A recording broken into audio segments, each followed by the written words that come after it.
moderator yang telah memberikan saya waktu. Di sini saya akan menyampaikan materi pertama, yaitu tentang pengertian taksonomi Bloom. Secara etimologis, istilah taksonomi berasal dari dua kata dalam bahasa Yunani. Yang pertama yaitu taksis dan nomos. Taksis diartikan sebagai pengaturan atau pembagian, sedangkan nomos berarti hukum. Taksonomi Bloom adalah struktur hierarki yang mengidentifikasi skill mulai dari tingkat rendah hingga yang tinggi. Tentunya untuk mencapai tujuan yang lebih tinggi, level yang rendah harus dipenuhi oleh lebih dulu. Tujuan pendidikan ini oleh Bloom dibagi menjadi 3 ranah. Yang pertama ada kognitif, kedua afektif, dan ketiga psikomotorik.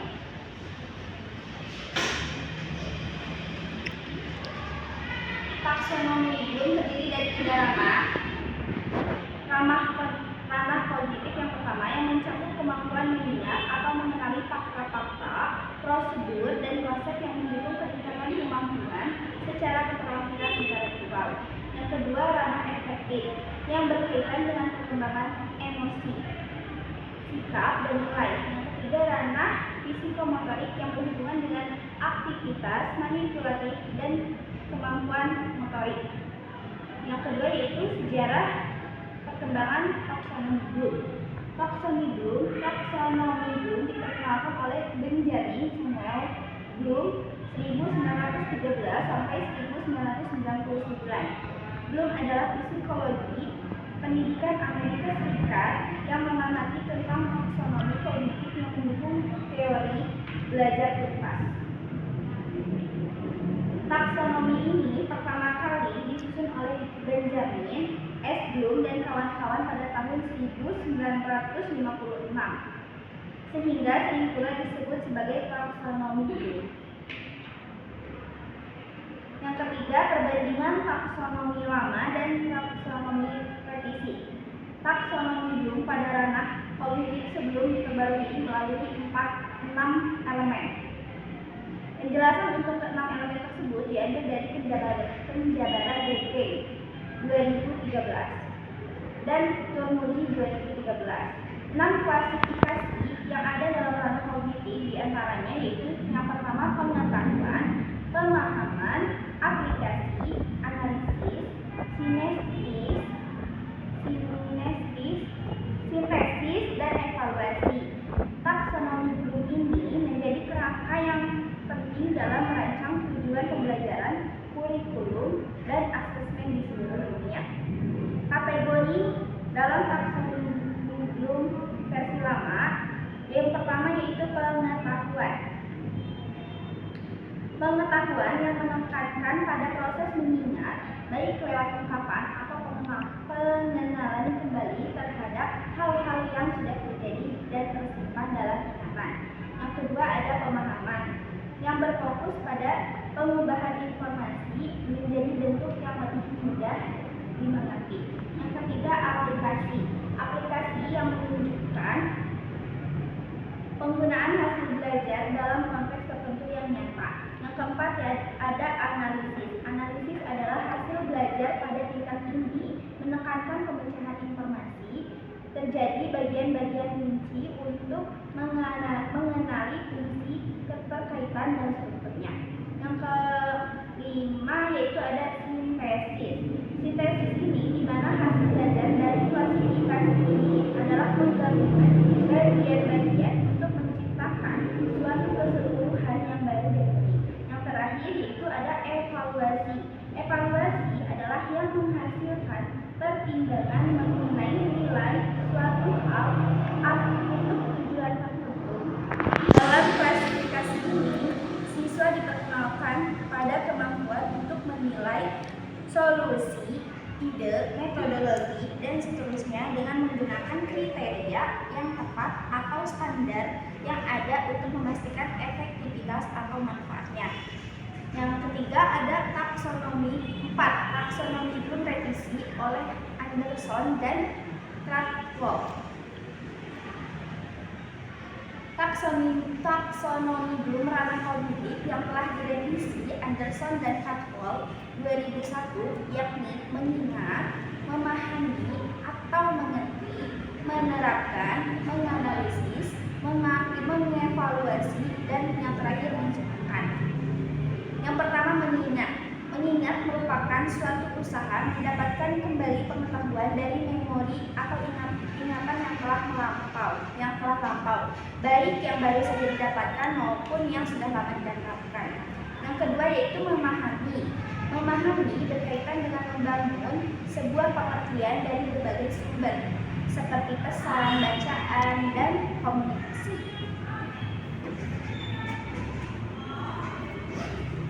Yang ketiga yaitu menerapkan.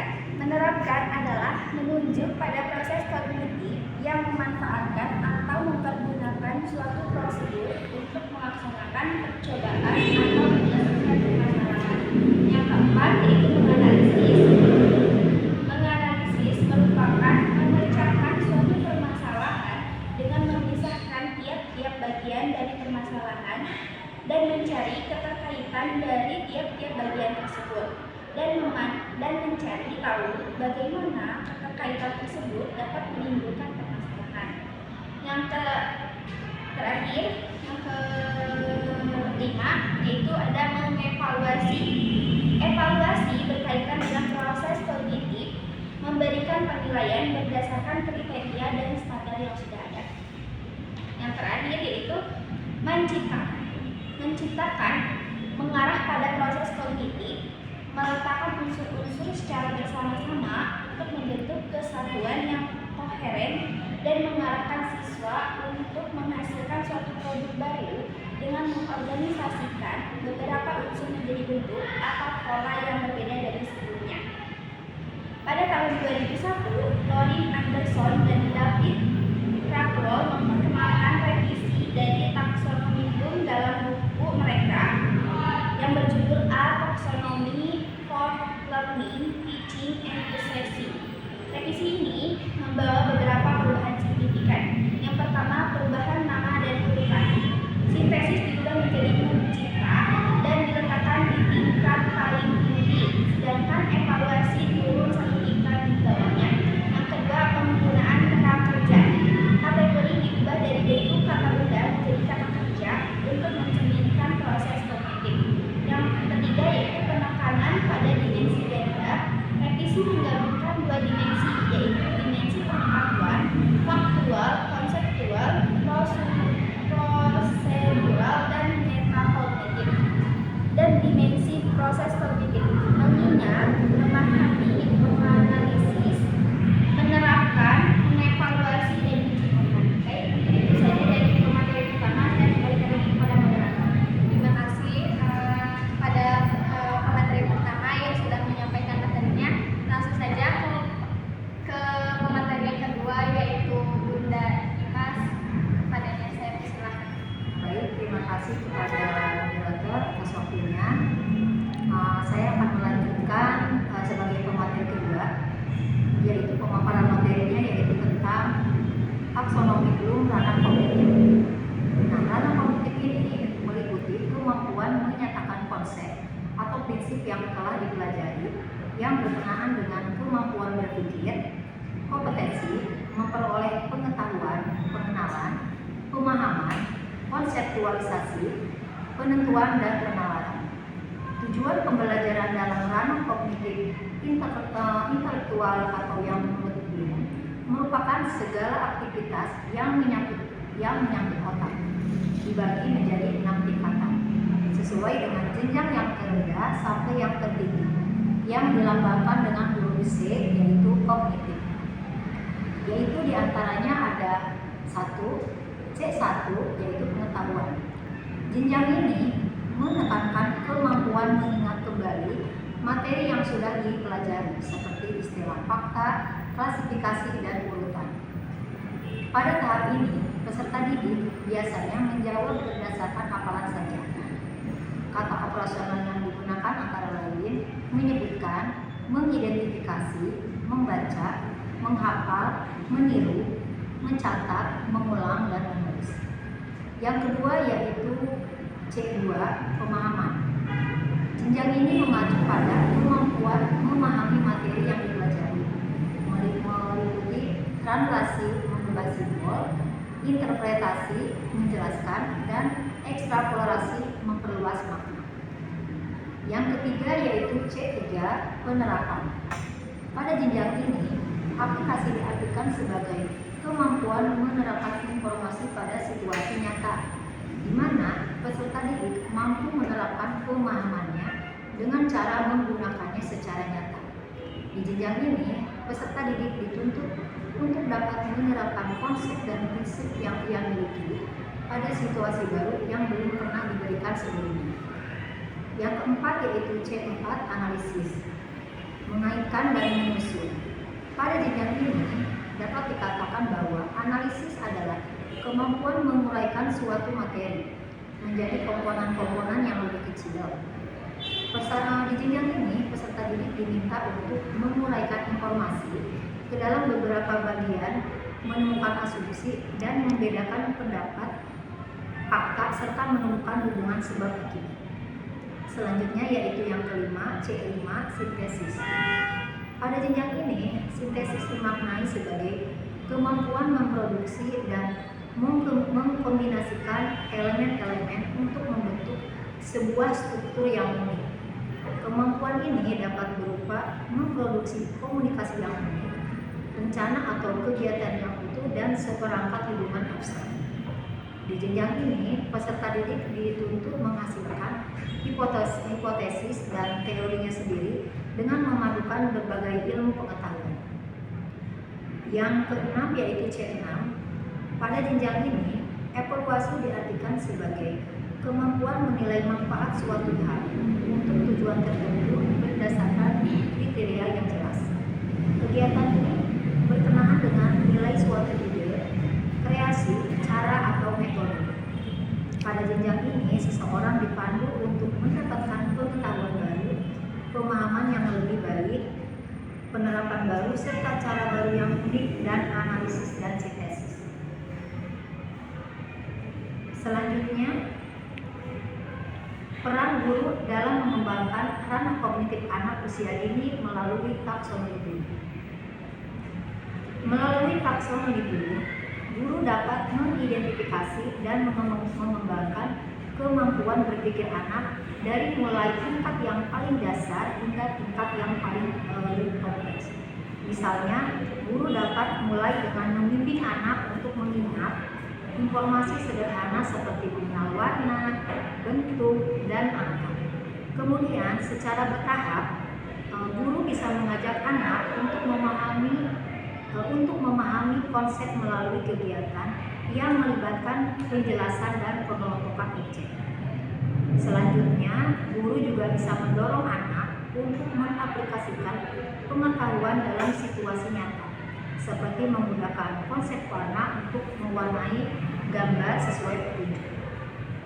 Selain itu, guru juga berperan dalam menstimulasi kemampuan berpikir kritis dan kreatif anak dengan memberikan tantangan yang sesuai.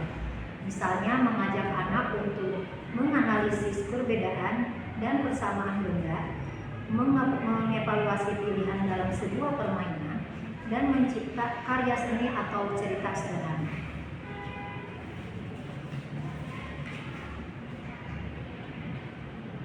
Anak usia dini dapat dikenalkan dengan hal-hal yang ada di lingkungan sekitar. Pengenalan di lingkungan sekitar kepada anak-anak akan memudahkan peserta didik untuk tumbuh secara optimal. Karena peserta didik merasa dekat dengan lingkungannya. Kegiatan-kegiatan yang mendukung perkembangan aspek kognitif itu dapat dimulai dari pengelompokan, membedakan, dan menyebutkan. Nah, contoh-contoh kegiatannya yaitu seperti mengelompokkan benda yang sama dan sejenis, bisa juga dengan menyebutkan 4 bentuk seperti lingkaran, biji sangkar, segitiga, persegi panjang, bisa juga dengan membedakan besar, kecil, panjang, dan juga pendek secara 2 dimensi. Bisa juga dengan membedakan rasa, yaitu seperti rasa manis, pahit, asam, juga bisa membedakan bau harum. Nah, menyebutkan bilangan juga menyebutkan bilangan yaitu 1 sampai 10 tanpa mengenal konsep. Jadi si anak itu belajar dengan cara mengurutkan bilangan 1 sampai 10. Bisa juga dengan mengelompokkan warna lebih dari 5 warna dengan menyebutkan warna-warna tersebut. Nah, untuk contoh-contohnya dalam peran guru dalam mengembangkan ranah kognitif ini, yaitu diantaranya ada mengingat. Nah, mengingat ini tujuannya yaitu anak mengenali dan mengingat informasi dasar. Nah, peran guru di sini yaitu seperti menyediakan media visual atau audio gambar seperti kartu, terus bisa juga dengan lagu, bisa juga melatih pengulangan secara rutin serta memberikan penguatan atau kata-kata positif terhadap anak. Contoh kegiatannya seperti menunjuk gambar, hewan, dan bertanya.